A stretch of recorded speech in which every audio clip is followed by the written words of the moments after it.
Good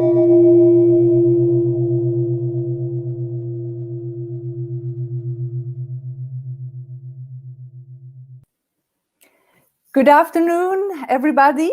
We are here with episode 3 of the Tea Time Doodles. This time, the word of the day we are going to capture is shadow. So get ready.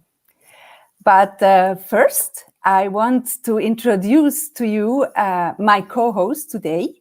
It's Duncan Connell. He is an illustrator and working at Super Arte Applicata.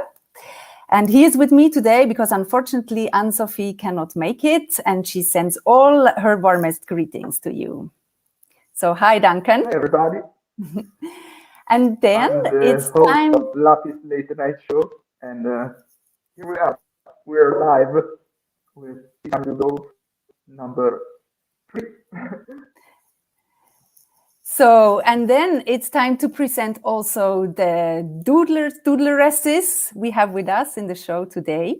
It's Beatrice from Switzerland, from Bern. Then we have Isabelle from France. We have Antti from Sparta in Greece. And Lizz Robb, she tuned in from Australia. And Alice from Italy. So welcome. And now our doodlers will get prepared to draw. And during that moment, I will give you some more instructions, or let's say the rules of the games of our little activity we are going to do this afternoon. But no worries, it's really nothing complicated. The rules are really simple.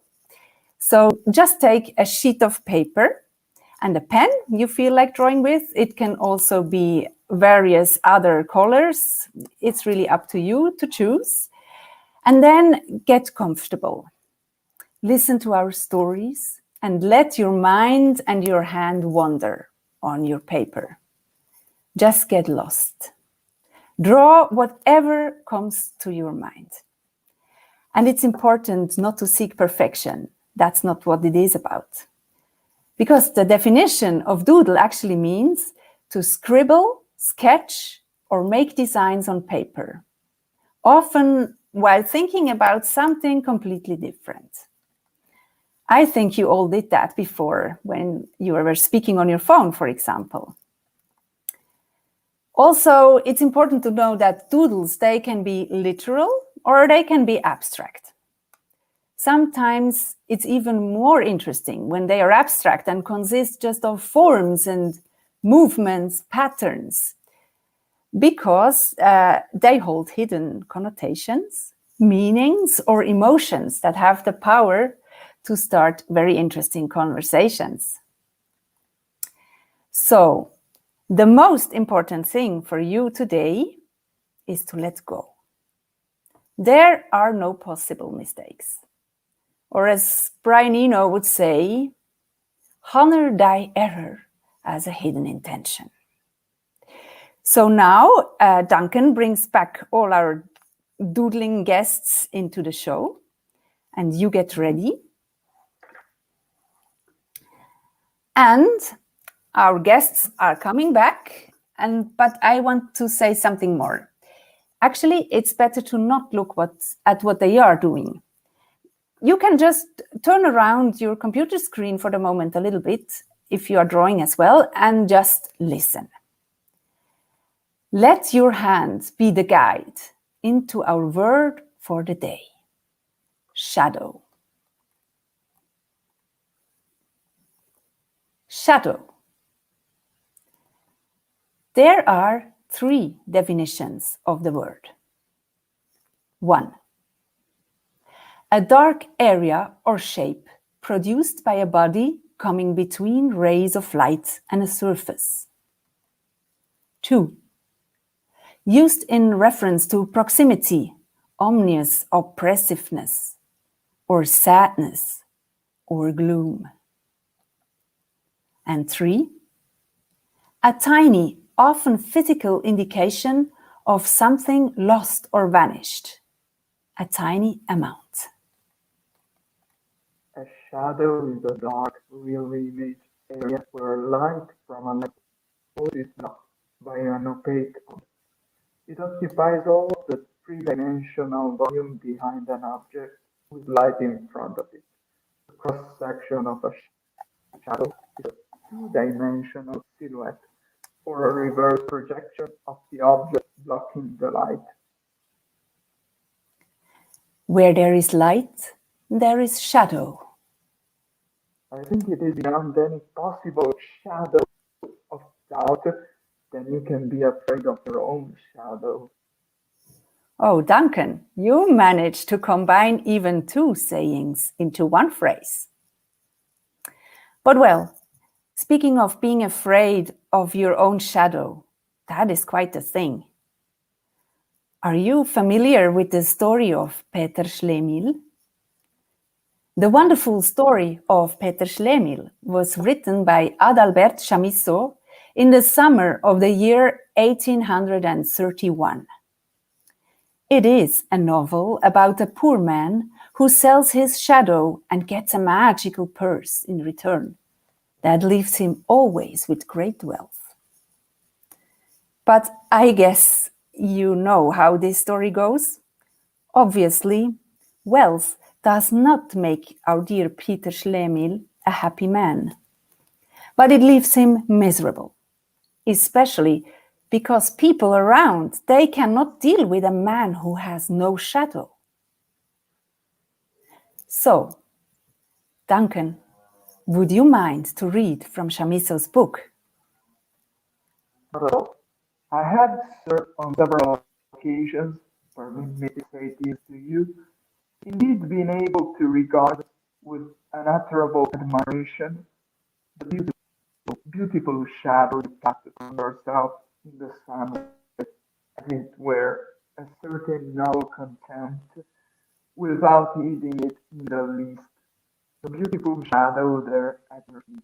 I suppose you would not be averse to letting me have this shadow of yours. And by now, if someone grey approaches you and asks you to get your shadow, you know what to say, right? The story about the shadow of Peter Schlemihl is also a story about the shadows of a 19th century society and a portrait of life at that time in Germany. One of the four principal Jungian archetypes is called the shadow and consists of our second life instinct. It exists as a part of the unconscious mind and is composed of repressed ideas, weaknesses, desires, and instincts. The shadow forms out of our attempts to adapt to cultural norms and expectations. It is the archetype that contains all of these things that are unacceptable not only to society, but also to one's own personal morals and values, and might include things such as envy, greed, prejudice, hate, and aggression. Everyone carries a shadow, Jung wrote, and the less it is embodied in the individual's conscious life, the blacker and denser it is. One of our guests, Isabelle, you're gonna love the fact that I will present you one of the greatest French painters of light and shadow, Georges de la Tour.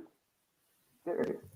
He was known at his time, the first half of the 1500s, especially in the Lorraine area, but was forgotten for many years after his death. You could say his mastery remained in the shadows for the greatest part of history.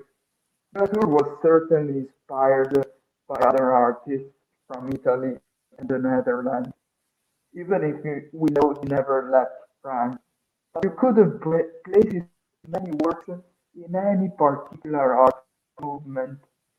Almost all of his paintings show us scenes taking place inside a dark room, lit only by a small light source, the flame of a candle. As you could expect from a devout nobleman, he painted many beautiful scenes and saints, transmitting as much simplicity, stillness, even intimacy as possible. His very dark shadows bring our eyes to the very light scene, which shows every necessary thing and nothing else. Shadows highlight what's important in the scene. I suggest you look for book or these paintings online, which are very, very beautiful. Something like this. Well, this praise of shadows reminds me of Caravaggio and his chiaroscuro technique. How masterfully Caravaggio's personas appear out of the dark, and how beautifully their stories go on and fade back into the darkness of the paint. Sometimes only a hand or a part of the body seems to collect all the light that is there. It is a concentration of our gaze, of our desires, our thoughts in one spot. I was fortunate enough to see Caravaggio's The Burial of Saint Lucy he painted in 1608. I saw the painting in Syracuse in Sicily. It is to be found in a church at the head of a very sunlit, very white and hot square in the old part of the city in Ortigia. And from this dazzling, bright, almost blinding white square, you enter the solemnity of the church, and there the painting is. And with it, the light, sculpting the bodies. The face of Saint Lucy is lit. The shoulder of the man burying her. And there is light also on the lovely bottom of one of the undertakers. Carrie is getting carried away. Desires and dreams are made out of light and shadow. And yes, sometimes shadows carry us away, says Michael Field. Carried away by a moonlight shadow, far away on the other side. But she couldn't find out the truth. Oh, okay. I admit I was getting carried away a little bit, but enough dreaming and longing. We could also turn it like our dear Walt Whitman says. Keep your face always to the sunshine. Shadows will fall behind you. And when it comes to songs, Isabelle Ayel, who is here with us today, she posted a very nice collection of songs related to the topic of shadows in the Design 101 arena. Pearls like Shadows of My Mind by Ray Charles featuring the Realettes, or Shadow by the Chromatics. Very funny. I think today we officially award a Tea Time Doodle playlist curator title to you, Isabelle. And by now, we want to see what kinds of shadows did you cast during our little story. So we would like to welcome back our guests to turn around again their cameras so that we can see them. They're still very busy drawing. Okay. So we are very curious where our little stories took your hands. Beatrice, do you want to start? Well, I try to show my drawing. Can you see this? Perfect. We have on the right side the bright sunshine and the beauty of light, and on the left side there's all shadow and darkness. And for me, it's always a bit a mystery what is what is hidden in shadow. So you cannot really see the forms, which the forms in the sun you can really see, and in the shadow they are mysterious. And for me, shadow has positive and negative effects, as you also said, that this is protection from being too hot, but it's also darkness. Thank you so much. Very nice. Auntie, you want to show next what you draw? Yes, of course. I really love your text. This was the first one, but the 3 kind of shadows. There are Wow. many shadows. Beautiful. And finally, okay, inner and outside shadows. Very nice. Beautiful. Thank you so much, Auntie. Thank you. Thank you. Very nice. So I have to. Alice.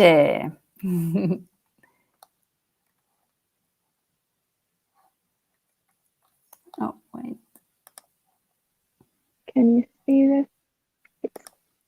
Yes. Yes. So I focused on trying to find the negative and positive spaces in just doodling lines, and I really like to do this mindless kind of drawing, and I was fascinated by the relationship with darkness and light, and the way neither of them can exist without each other. True. Super nice. Thank you so much. Grazie mille, Alice. Thank you. Isabelle. Isabelle. I was also fascinated by the negative and positive, and I was like usual. I was a bit more pragmatic, and I was obsessed by white and black, and some. I tried some abstract, but I was not very successful in that area. So that's it. Thank you. Thank you so much, Isabelle. Your pragmatism is very much appreciated. Super nice drawing. Liz. My drawing is quite simple. Actually, a man standing, and that's his shadow. And then you've got shadow, darkness around as well. Hey, Liz, you highlighted the fact I like very much about shadows. They don't need necessarily to be just black, right? Yeah. Very nice. Thank you so much. Thank you so much to all of you for having been a part in this show today. And we invite all those who are watching, also watching it later, to show their work, what they did, to share it with us on all the social channels using the hashtags LapisTV and TeaTimeDoodler. I want to say a very heartfelt thank you to Duncan for having joined me today to co-host this session. My pleasure. Thank you very much. And the last thing I want to mention is that we will be back on May 21st, so not next week, but the week after. Thank you so much for having been with us. Have a nice afternoon and a happy weekend. Thank you very much. Bye-bye. Thank you. Bye-bye Bye-bye. to all of you. Goodbye. Bye-bye.